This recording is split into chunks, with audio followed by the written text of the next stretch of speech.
So, back to the early Middle Ages this time.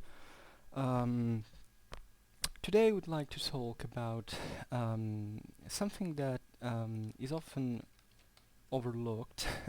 I realize I start videos always in the same way because I think everything um, is overlooked when looking at history, and obviously I try to make videos that try to uh, to solve this problem, at least theoretically, by talking about such topics that I at least never hear, never find when searching, at least on YouTube, because this is what I do before making a video. I'm not stopped by someone else who made a video about a similar topic, but I think that what I want to say is still untold out there. I'm saying back to the early Middle Ages on this topic that is really part of a broader one that I will try to address in another specific video, that are the wanna call them deficiencies of the public territorial organization during the so-called second invasions. So we are roughly from the late 8th to the 10th century in Western Europe. And it is particularly, as it's a very big topic, because you see that we are already in a phase in which the Carolingian Empire has been disgregated.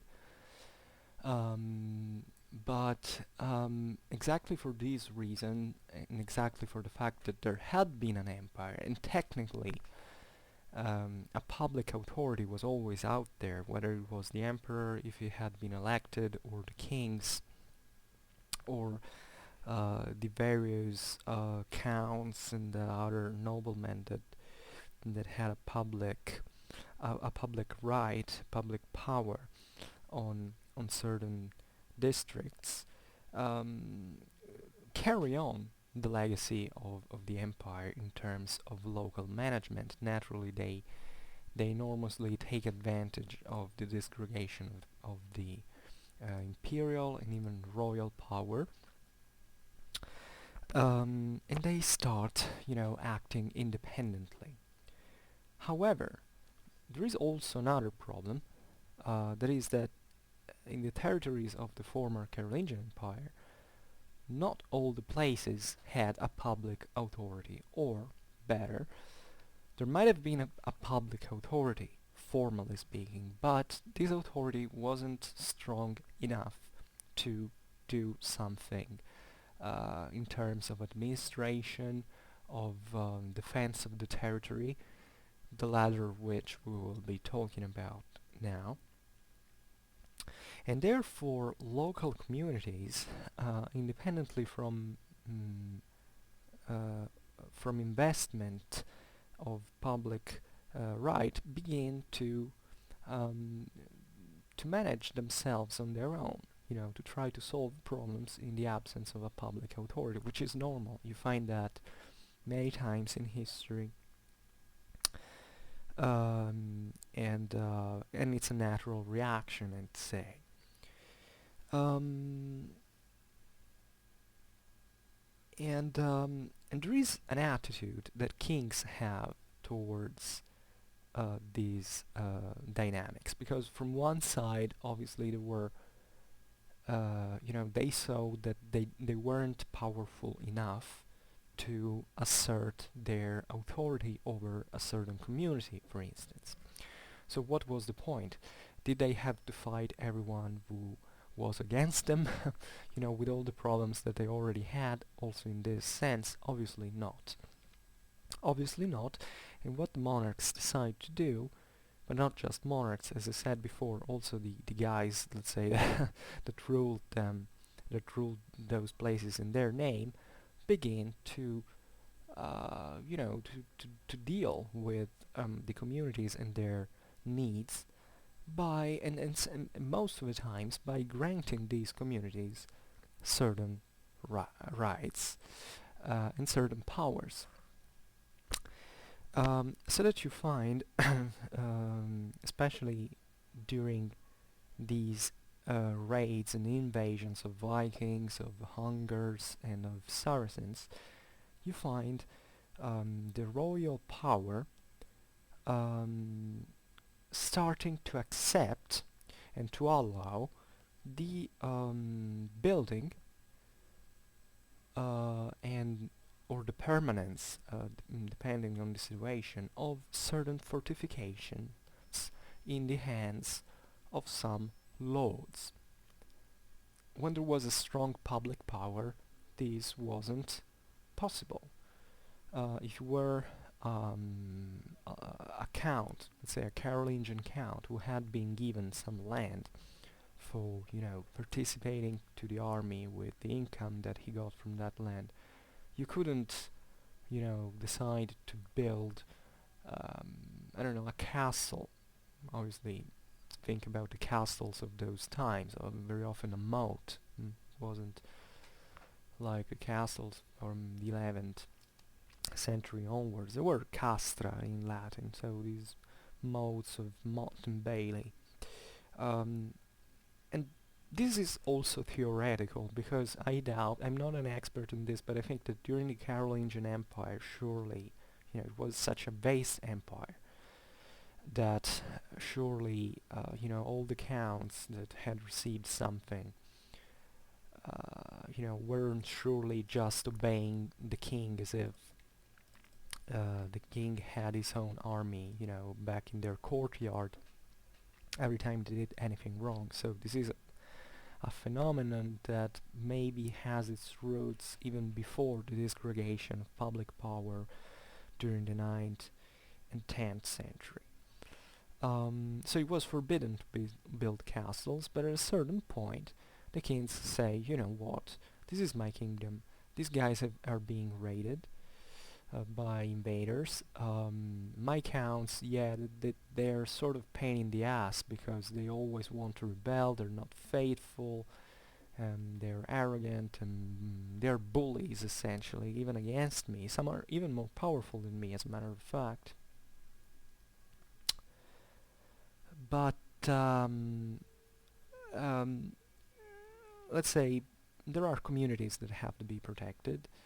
These counts want to build castles over there, obviously also to assert their own power, so to exploit the situation, to bully and their subjects. But if I recognize that right to those lords, my position is kind of strengthened, meaning what? That if they keep recognizing, if I recognize them certain rights as a king, they will keep recognizing me as a king and as a superior authority, because this authority wasn't obviously completely evaporated or, absent. There was still, some sort of king who could arrive theoretically and put things in the right place. It becomes increasingly difficult and increasingly rare indeed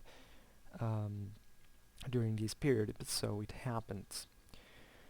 And the point in this sense is also that the king didn't have public officials. Consider this, public officials do cost. They're basically the first effort, or at least a rather primitive effort to have a centralized government, because, public officials are public. They're not, personally related. It's not like a relationship between, feudal powers, as it will come to be in this sense, and exactly for this reason. So the kings decide to grant the passage of certain military responsibilities into different hands than the ones of his representatives. And it's kind of a blurry line in this sense, because if you take, for instance, bishop authority, you see that the Carolingians had used bishops as a sort of officials in certain cases, at least. Even the Ottonians, when they went to Italy, for instance, but this is later, more in the second half of the 10th century, so it's already over this situation. But in that case, the Ottonians barely controlled Germany. Italy was, yeah, they went there, but it was like, what did they do? They basically granted the same rights that bishops or other lords already had. In Italy, the case of bishops, especially in cities, and this is why it's so important, they basically granted or formalized rights that were already de facto out there to strengthen the relationship between the crown and these powers. So it's very progressive. It's not that there's been a reform or certain situation. It's something that came to be simply as um, as things progressed, and there were especially external threats that made them necessary. And there's a chart that was emanated, a diploma that was emanated in 887 by Charles the Fat, so the last of the Carolingians proper. I think he died the following year, if I'm not wrong, to the Bishop of Laon in Champagne, so in northern France, in which you read that the emperor, Charles the Fat, remember, was the last emperor of the Carolingian line. And the last emperor, I mean, after him there weren't emperors, I think, until a long time. Or at least there were emperors that were maybe such by name, but, you know, had a very weak power. Even Charles the Fat was quite weak in this sense. And in this diploma you can read that the emperor, considering that the bishop basically had no other help, so nor the help of a count or any other public official, and we're talking about a place in northern France in which it wasn't like Italy that was, as we said before, a decentralized place. We're talking about the Champagne was one of the parts of the heart of the Carolingian dominions. So theoretically, one of the places where public authority had been the strongest over, especially over the bishops, since an early age. So this can make you understand the degree of fragmentation of public power. There was no count or public official helping the bishop, and what does the bishop do? The bishop starts, actually in the diploma, it's written that he is already finishing to build the walls of the city of Laon, because of the incursions of the so-called Pagani, so the pagans, in this case surely the word Vikings.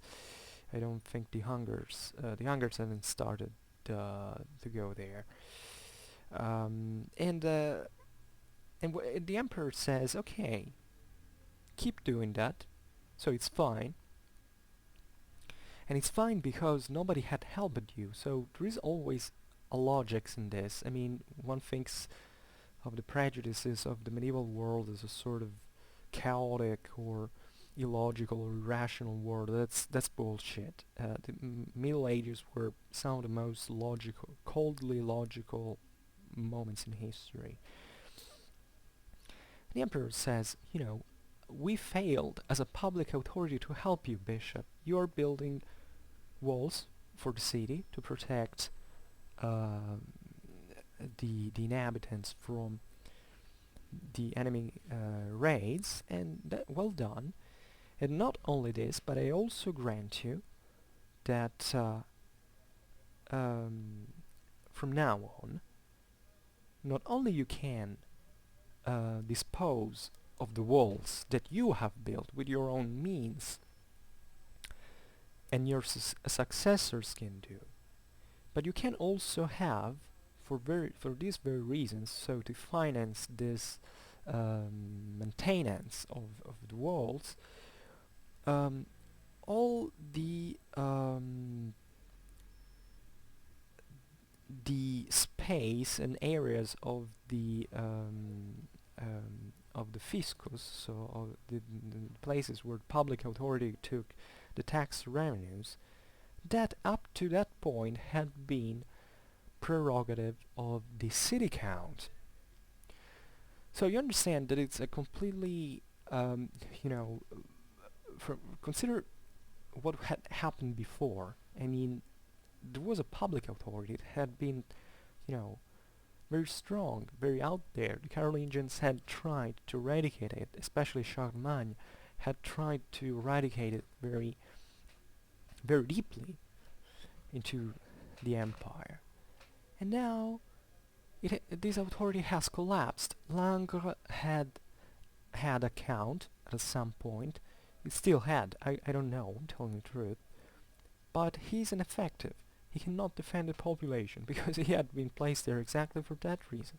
So the bishop, so an autonomous power that should deal very theoretically only about heavenly affairs, becomes a lord, a territorial lord in his own account, because not only can build walls, but he can also take the revenues of all the places around the city that were prerogative of the count, and to pass the property and the management, theoretically, not the property but the management, which, you know, it's very blurry at this point, but theoretically the king was still the chief, so he could decide it wasn't the bishop's walls, but in practice all the successors of the bishops, so all the bishopric of Laon, from their own owned in maintenance those walls. And this is a very interesting phenomenon. Here we have seen a city in northern France, but there is also there are different situations, other different cases. In 906, the king of Italy, Berengar I, authorized a diacon as a possessor, as a private possessor, for building a castle in the region of Verona. In order, we are in northeastern Italy. Berengar himself was from the northeast of Italy. He recognized a diacon, so you know, someone who was not even a bishop, to build a castle with towers and every kind of and you know, battlements and ditches and so on, to defend the area from the hungers. And he adds, the emperor adds in this authorization, in this diploma, that he can own everything in full property. This is very, very interesting. You see, you know, in France this hadn't happened. The bishop could maintain the walls, but it's not specified that he had this structure in his own property. Here, he says that the diacon becomes a private possessor to exercise some rights, in this case building a castle and owning it. So think of the strategical importance of a castle. Obviously, you know, these weren't big things, as I said before, you know, they weren't enormous structures at all. There were many others especially. But it's still very meaningful that a king, doesn't matter if so weak like Berengar I of Italy, but, you know, a public authority conferring these powers to privates. This is very fascinating. and and we know that in the following years, this castle built in the Veronese area was object of several contracts, um, as if it was, just even a part of the, of the property in which it was, where it laid. For instance, the diacon gifted the Count of Verona as a private, so without saying, I received any public thing. No, I'm just selling half of the castle to the Count of Verona. And the Count, in turn, gifted the monastery of Nonantola, which was an abbey close to Modena in northern Italy, while the other half came to be property of the widow of a notary.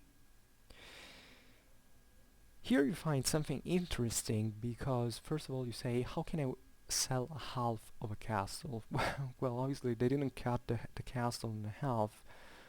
It means that, it's like today, you have the property of a house that maybe is shared between two, I don't know, two heirs, two possessors. Here it happened, so you understand that there is not just um, the point of, defending oneself from the hungers, like in that case, because if the problem had been just building the castle for defending from the hungers, probably these guys would have, tried to keep it under control. But you see here that this castle is sold to people who live even very far away. Verona from Modena aren't that close, at least not excessively, and there were surely many other castles in the area. So the point is fascinating because you see that it becomes also an exchange good. In a situation that reveals not just the fear of the invaders, but also a dynamic society that deals with these properties in a very entrepreneurial way. And I find it of excruciating importance in a period that is often mentioned like the Dark Ages and like hell on earth. No, it was a very different thing. Um, um, and sometimes other case that is always you can always read it in a diploma of always of Berengar the First in this time 5 years later in 911 is that there aren't just private or ecclesiastical owners to which the royal authority gives goods and other properties, but also entire um, collectivities. Hmm? In fact, in this diploma, the king allows 29 elders of the region, the area around the city of Novara, today's Piedmont, the time was broadly Lombardy, that are mentioned name by name. When you read the diploma of the this area, you find that there is a very important attention to the signatures and the signa, the so-called signa, that are little symbols that they added, not just in in exchange for the signature because they maybe couldn't read, but you find the name and the signum close. That means that that name was associated with something bigger. That these people, these were elders, they had a sort of authority. Maybe they even had, here they figure as privates, but maybe they had a public role. Maybe they were notaries, maybe they were functionaries, but they're dealing with these properties autonomously as privates, thanks to the king. And what does Berengar allows them to do? To build a fortress over one of their properties, hmm, in defense, once again, from the Hungars. The Hungars did arrive, did arrive um, often and deep into northern Italy, not only from the Hungars and from the so-called Mali Cristiani, which means the bad Christians. Because out there aren't just, the Hungars and Vikings and Saracens, there are also a lot of bad guys among the same. Here obviously they refer to the Christian community because here there were Christian kings, but bad guys are are all over the world in every age and in every place. And and this proves, among the other things, that these private fortifications, as I said before, were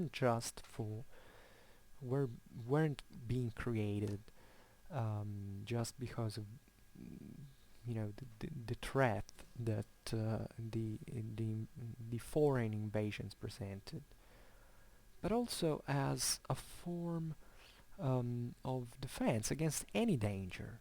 You know, both of these foreign raids, but also from the unrest of the local places. That could be noblemen, because here the lords start being jerks and doing whatever they liked in the absence of a strong centralized authority, of brigands that also start to appear wherever authority is weak. And therefore the officiality, I don't know how to say it in English, of this diploma means that there is a situation these kings are dealing with for a sort of common good, not just because of interest, partly also because of interest, but also because there are problems that need to be solved, and even if you would like to control all of those, you can't. So you let people not only dealing with these problems on their own, but also helping them or legalizing these attitudes and the buildings of new fortresses and stuff, so that as a royal authority you can say, not only I dealt with the problems, but I also am the lawful responsible for this happening, and the people will look at me when problems will appear. And in this moment there were really lots of problems. In this last part it touched a topic that I will necessarily have to talk about sooner or later. That is why the castles spread around Europe,